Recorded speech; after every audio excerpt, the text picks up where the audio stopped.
Hello viewers, welcome in Methion's Modifier channel. Today we discussed about nutrition in animal or human beings और human body. तो आज हम लोग discuss करने वाले हैं पोषण जंतुओं में।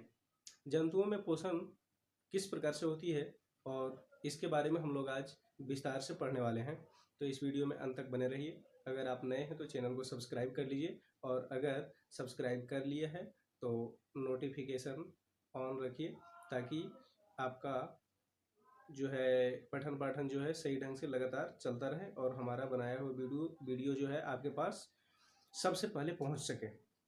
तो आइए देखते हैं इस वीडियो के अंतर्गत क्या क्या हम लोग आज डिस्कस कर पाते हैं। हम लोग सबसे पहले पोषण तो पिछले पार्ट में जो पोषण था प्लांट में वो हम लोग पढ़ लिए थे और पोषण का मतलब जो है उसे हम लोगों ने डिस्कस कर लिया था। तो पोषण का मतलब हम लोग अच्छी तरह से डिस्कस किए थे। अगर आप उसका मतलब नहीं समझ पा रहे हैं, नहीं जानते हो, तो प्लीज़ उस वीडियो को वॉच कर लीजिए। तो हम लोग यहाँ बात कर रहे हैं परपोषी की।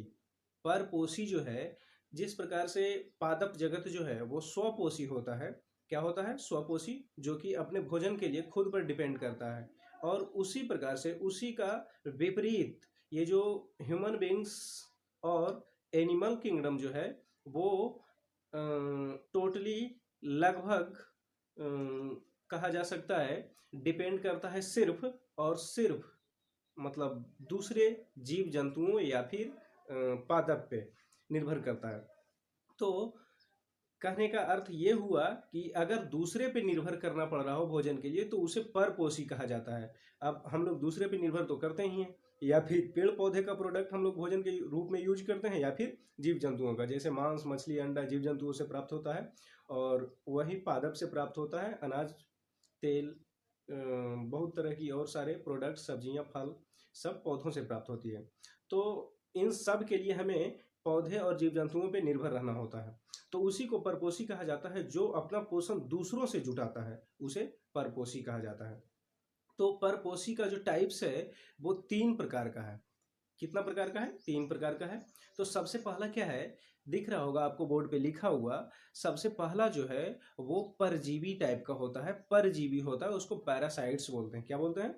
पैरासाइट्स। ये जो है दूसरों पर भोजन के लिए निर्भर रहता है, दूसरे जीव जंतु के शरीरों पर आश्रित रहता है, जो जीवित शरीर होते हैं उस पर। जैसे हमारे शरीर में जू होता है और ये लीच होता है और तरह तरह के जो बॉडी के ऊपर रेंगने वाले जीव जंतु होते हैं वो सब आ जाते हैं इसमें।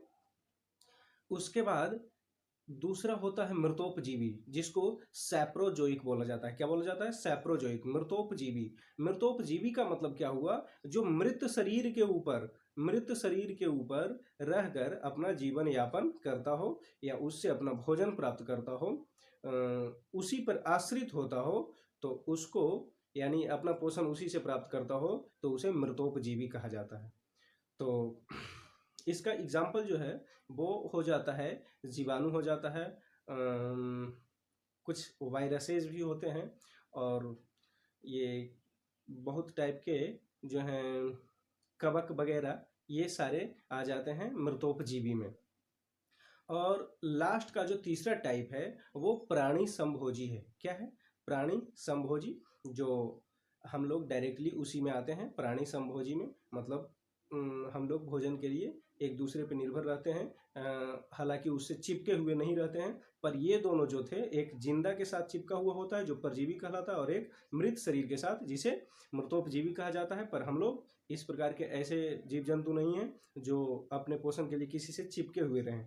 चिपकने की आवश्यकता नहीं होती है। हम लोग क्या करते हैं, उससे उसका कुछ पार्ट को अपने भोजन के रूप में यूज कर लेते हैं सिर्फ, बस।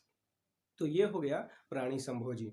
तो इन तीनों टर्म्स को आशा करता हूँ आप अच्छी तरह से समझ पाए होंगे। अब आपको दिख रहा होगा ये जो है भोजन हम लोग यूज जो करते हैं, हम लोग भोजन जो खाते हैं, शरीर को फ्यूल के रूप में देते हैं, ये भोजन जो है इसमें बहुत प्रकार का घटक होता है जो हमारे शरीर के लिए आवश्यक होता है। अब जो आवश्यक होता है हमारे शरीर के लिए, उनमें से कुछ इंपॉर्टेंट चीज़ जो है वो क्या है, सबसे पहले तो कार्बोहाइड्रेट होता है। क्या होता है? कार्बोहाइड्रेट, इंग्लिश में भी कार्बोहाइड्रेट ही बोला जाता है। दूसरा जो है प्रोटीन है, प्रोटीन भी इंग्लिश शब्द है। प्रोटीन भी जो है भोजन का महत्वपूर्ण घटक है। तीसरा जो है फैट है, मतलब वसा, वसा तो हिंदी शब्द है, इसे इंग्लिश में फैट कहा जाता है। और चौथा जो है वो विटामिन है। और पांचवा जो है खनिज लवण, विटामिन भी इंग्लिश शब्द है और खनिज लवण जो है हिंदी शब्द है, इसका इंग्लिश मिनरल्स होता है। क्या होता है? मिनरल्स।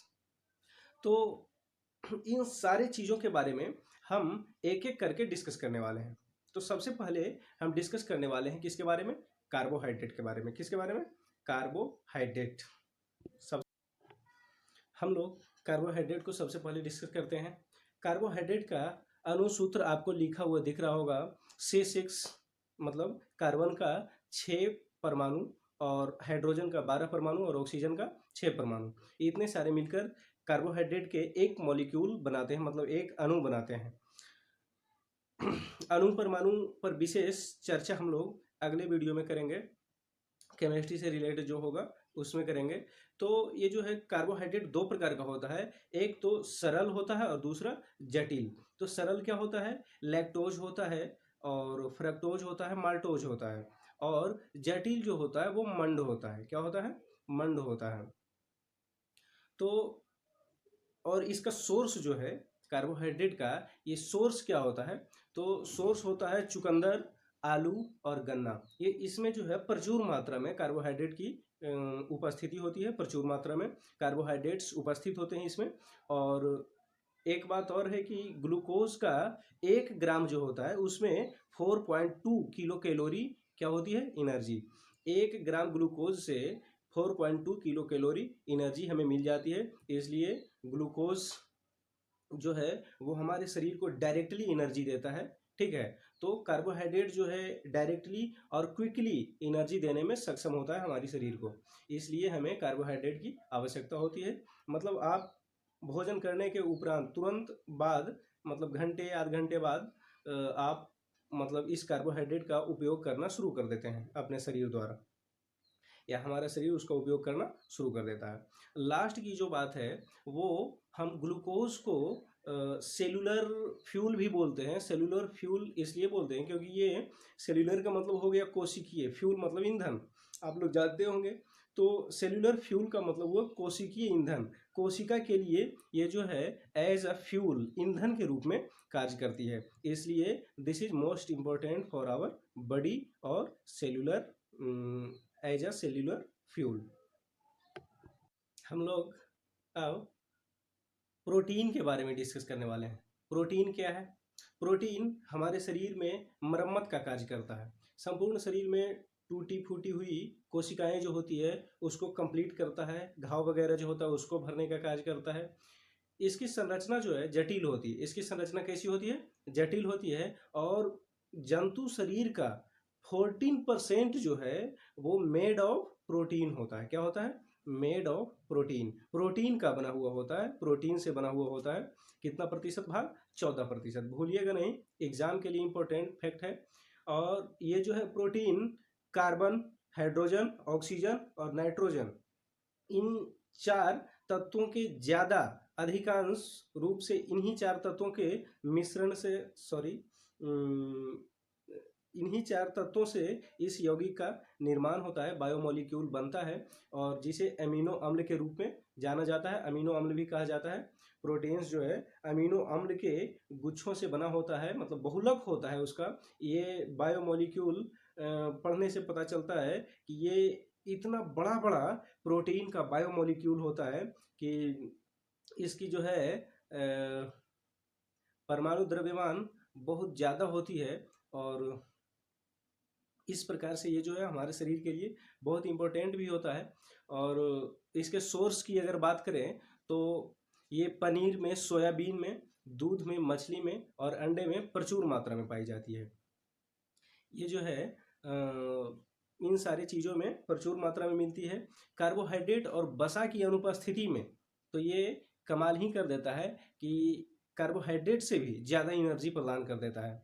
मतलब 1 ग्राम अगर प्रोटीन का यूज किया शरीर, मान लो कि हमारे शरीर को प्रोटीन सॉरी कार्बोहाइड्रेट और फैट हमारे शरीर के अंदर नहीं है, उसकी कमी हो गई है, तब 1 ग्राम प्रोटीन अगर बर्न होगा हमारे शरीर में यूज किया जाएगा तो उससे 5.56 किलो कैलोरी ऊर्जा जो है वो हमें मिल जाती है, जो कि बहुत काफ़ी ऊर्जा होती है, काम करने में हमें बहुत ज़्यादा सहायता प्रदान करती है। और सबसे लास्ट और इम्पोर्टेंट बात कि प्रोटीन की कमी से क्या होती है, तो बच्चों के शरीर में क्वाशियोरकर और मरस्मस नाम की बहुत ही खतरनाक बीमारी जो है ये हो जाती है, और ये कुपोषण के कारण भी होती है। कुपोषण तो वही हुआ, प्रोटीन की कमी जो होती है, जिसके कारण हमारे शरीर में पोषण का जस्ट उल्टा, अगर हम बात करें तो पोषण का जस्ट उल्टा जो होता है वही कुपोषण की परिभाषा होगी। हमारे शरीर में किसी भी ये सारे न्यूट्रिएंट्स होते हैं, इनकी कमी को ही कुपोषण कहा जाता है, और ये सही ढंग से चलता आता है, मेंटेन में रहता है, उसी को पोषण कहा जाता है। अब हम लोग बात करने वाले हैं प्रोटीन के बाद वसा के बारे में। वसा क्या है, आइए समझ। अब हम लोग देखने वाले हैं फैट के बारे में। फैट क्या है, ये जो है लिपिड का वसीय अम्ल, ठीक है, वसीय तथा ग्लिसरील या ग्लिसराइड जो है उस टाइप का होता है। इसमें ऑक्सीजन की कमी होती है। क्या होती है, ऑक्सीजन की कमी होती है। कार्बन भी इसमें होता है, हाइड्रोजन भी होता है और ऑक्सीजन भी होता है, पर ये असंतृप्त रूप में होते हैं। असंतृप्त कहने का मतलब इसमें जो है मात्रा ज़्यादा कम होती है, बहुत ज़्यादा उतार चढ़ाव होता है इसके मात्रा में।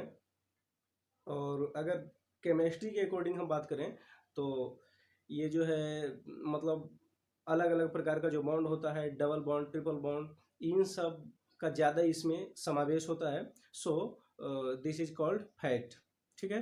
तो इसे हम लोग फैट कहते हैं। ऑक्सीजन की कमी होती है, असंतृप्त रूप से मिश्रित रहता है।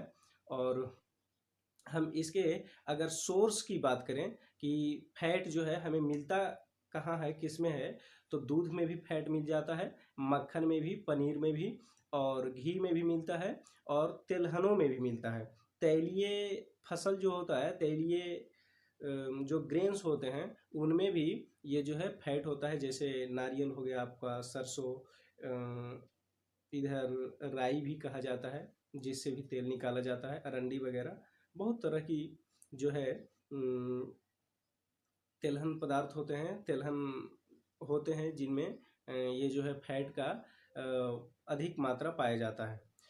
और फैट की अगर बात करें तो ये होता क्या है, कार्बोहाइड्रेट जो हमारे शरीर में यूज होता है, हमारा शरीर जो है कार्बोहाइड्रेट को यूज करता है। जैसा कि हम लोगों ने कार्बोहाइड्रेट वाले टॉपिक में पढ़ा था, कार्बोहाइड्रेट का यूज करके कुछ कार्बोहाइड्रेट्स जो हैं वो सेव रह जाते हैं, हमारे शरीर में बच जाते हैं, तो उन्हें फैट के रूप में संचित रखा जाता है।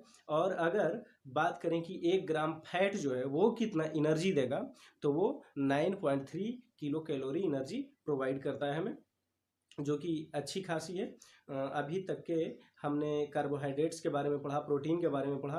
प्रोटीन जो है ग्रोथ में मदद कर रहा था, कार्बोहाइड्रेट जो है वो एनर्जी प्रोवाइड कर रहा था क्विकली एक्शन में, और प्रोटीन्स भी जो है हमारे शरीर को ग्रो करने में मदद कर रहा था। फैट जो है ये भी एनर्जी प्रोवाइड करेगा, बट जिस टाइम मेरे पास कार्बोहाइड्रेट की मात्रा कम होगी तब ये फैट जो है यूज होना शुरू हो जाता है, और ये दोनों की कमी होती है तब प्रोटीन का यूज होने लगता है।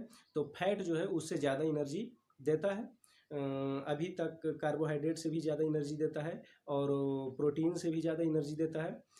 इसके बाद अगर बात करें तो ये जो फैट है टेम्परेचर कंट्रोलर का भी काम करता है हमारे बॉडी के अंतर्गत। और ये जो है प्रोटीन प्रोटीन के साथ मिलकर कोशिका कला, कोशिका के अंदर की कोशिका का सेलुलर पार्ट होता है एक, जिसे कोशिका कला कहा जाता है। तो कोशिका कला का निर्माण होता है, किससे होता है, वसा से और प्रोटीन से। वसा और प्रोटीन मिलकर कोशिका कला का निर्माण करते हैं। तो हम लोगों ने फैट के बारे में भी पढ़ा।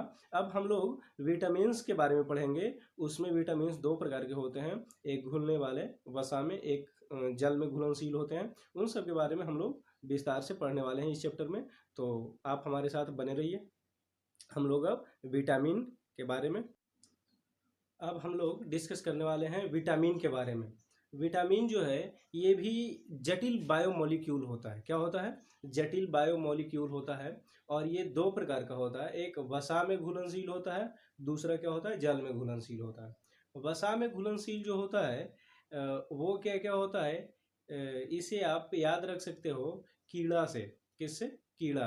कीड़ा वसा में घुस गया, हम बोल सकते हैं क्या? कीड़ा वसा में घुस गया। या फिर आप दूसरी तरह से कीड़ा बांस में घुस गया। इससे बांस से थोड़ा सा वसा का टोन आता है, तो हम लोग समझ सकते हैं कि कीड़ा, KEDA, केड़ा। ठीक है, कीड़ा जो है कहाँ घुसा? बांस में। तो KEDA, KEDA ये चारों विटामिन जो हैं वो वसा में घुलने वाले हैं। ठीक है, हम लोग सबसे पहले इसी के बारे में डिस्कस करने वाले हैं। किसके बारे में? वसा में जो घुलनशील हैं। हम लोग जल में घुलनशील जो है उसके बारे में भी बात करेंगे। उसमें बी कॉम्प्लेक्स आता है, कहने का मतलब बी का जो जो कॉम्बिनेशन होता है वो सारा जो है इसमें आ जाता है। फॉलिक एसिड आ जाता है और विटामिन सी, ये सारे क्या हैं? जल में घुलनशील होते हैं। उनके बारे में भी हम लोग पढ़ने वाले हैं। फिलहाल हम लोग अभी यहाँ पर पढ़ने वाले हैं वसा में जो घुलनशील है उसके बारे में, मतलब KEDA। के क्या होता है? EDA। सबकी अनुपस्थिति के कारण कौन सा बीमारी होती है हम उसके बारे में जान लेंगे। थोड़ा सा उसका नाम भी जानने का कोशिश करेंगे। एक होता है विटामिन ए जिसको बोला जाता है रेटिनॉल। क्या बोला जाता है? रेटिनॉल। दूसरा क्या होता है? कैल्सीफेरॉल, जिसको विटामिन डी बोलते हैं। क्या बोलते हैं? विटामिन डी, उसे कैल्सीफेरॉल बोला जाता है। तीसरा जो है विटामिन ई है, उसे टेकोफेरॉल बोलते हैं। क्या बोलते हैं? टेकोफेरॉल। और के को फेलिक्विनोन बोलते हैं या नैप्थोक्विनोन। ठीक है, तो ये सारे नाम जो हैं इनके रासायनिक नाम हैं। किनके रासायनिक नाम हैं? मतलब बायोकेमिकल नेम है किसके? इन सारे विटामिन्स के। ADEK यानी KEDA, ये चारों विटामिन्स जो हैं इनके हमने अभी बायोकेमिकल नेम्स को डिस्कस किए हैं। अब हम ये देखेंगे कि इनके कमी के कारण कौन से बीमारियां मानव शरीर में होती है। तो विटामिन ए के कारण जो है वो रतौंधी होती है। विटामिन ए की कमी अगर हो जाए तो रतौंधी होती है, आँख के कॉर्निया से रिलेटेड ये बीमारी है। और दूसरी जो है वो डी विटामिन है। डी की कमी से सूखा रोग होता है। बच्चों में सूखा रोग हो जाता है किसकी कमी से? डी की कमी से। हड्डियाँ इसमें मुड़ भी जाती है। और तीसरी जो है वो ई विटामिन है। ई की कमी से जनन क्षमता में कमी आ जाती है और पेशियां जो हैं वो कमज़ोर हो जाती है। पेशियां कमज़ोर हो जाती है। और के जो है वो अरक्तता, खून का थक्का जमने से रिलेटेड उसमें कमी ला देता है। ब्लड क्लॉटिंग जो है वो कम होता है, ताकि खून का बहाव ज़्यादा होता है और ज़्यादा खून का बहाव होने के कारण ये जो है मौत का कारण भी बन जाता है कभी कभी। तो अब हम लोग बात करने वाले हैं कि इन सारे विटामिन्स की कमी को हम अपने भोज्य पदार्थ जो है, खाद्य पदार्थ, उसके द्वारा कैसे पूरा कर सकते हैं। तो किस विटामिन के लिए हमें क्या खाना चाहिए उसके बारे में थोड़ा सा जान लेते हैं। तो विटामिन ए जो है उसके लिए दूध, मछली और ये जो है मछली का तेल, अंडा और सोयाबीन, ये सारे चीज़ जो हैं, मक्खन, ये सारे चीज़ हमें खाने चाहिए। ठीक है, तो विशेष करके ये जो है अभी जो मैं बता रहा हूँ सोर्स ऑफ न्यूट्रिएंट्स, ये जो है विटामिन डी के लिए भी, दोनों के लिए एक साथ प्रभावी है। और स्पेशली बात करें तो विटामिन ए जो है वो गाजर से मिल जाता है प्रचुर मात्रा में। और विटामिन डी जो है ये सनबाथ से मिल जाता है। सनबाथ कहने का अर्थ हुआ धूप में आप रह सकते हो, धूप स्नान कर सकते हो, तो उसी को बोला जाता है सनबाथ इंग्लिश में। ठीक है। हम लोग अब विटामिन ई की बात करेंगे, जो कि तेल में, गेहूं में और अंडे की जर्दी में और सोयाबीन में, इन चारों चीज़ों में बहुत प्रचुर मात्रा में मिल जाती है। और विटामिन के की बात करें तो टमाटर, गोभी, सोयाबीन, अंडे की अंडे में मिल जाती है, और फिर क्या किस में मिलती है, हरी पत्तियों में मिल जाती है। इन सारे चीज़ों में ये जो है, ये सारे विटामिन जो हैं ये प्रचुर मात्रा में मिल जाते हैं, तो हमें इनका सेवन अवश्य करना चाहिए। अब हम लोग डिस्कस करेंगे विटामिन, वैसे विटामिन जो जल में घुलनशील हैं। जल में घुलनशील विटामिन हम लोगों ने देखा, विटामिन बी कॉम्प्लेक्स या उसका कॉम्बिनेशन जो होता है, बी का यहाँ नंबरिंग जो लिखा हुआ है ये बी से रिलेटेड लिखा हुआ है।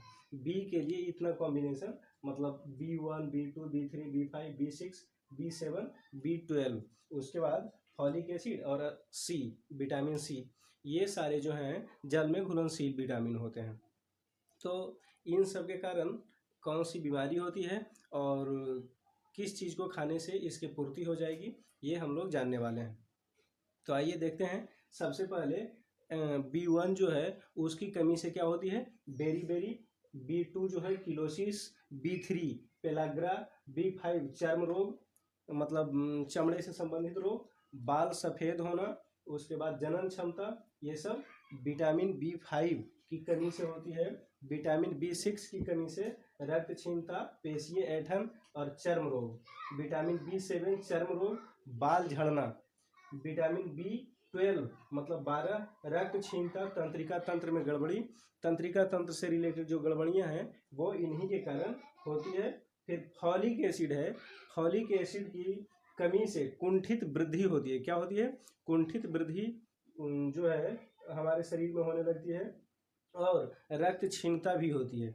किसके कारण, फॉलिक एसिड के कारण।